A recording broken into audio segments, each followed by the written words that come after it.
First day. আম্মু, এই আম্মু, আম্মু, এই আম্মু। কি সে এরকম ম্যামে করতেছিস কি করবি ক? তোমাদের ঘরে যে একটা বিয়ের উপযুক্ত মেয়ে আছে, তোমরা কি তার কথা একবারও চিন্তা করছো না তার কিভাবে বিয়ে দেবে? কি বলছস তুই এটা?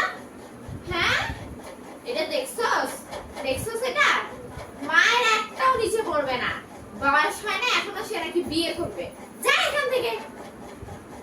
Second day. এই মা, আম্মু, মা, এই আম্মু, আমাকে কি কোনো ছেলে পক্ষ দেখতে আসবে না? চল না আমরা ছেলে পক্ষ দেখতে যাই। 3 কি? তবে না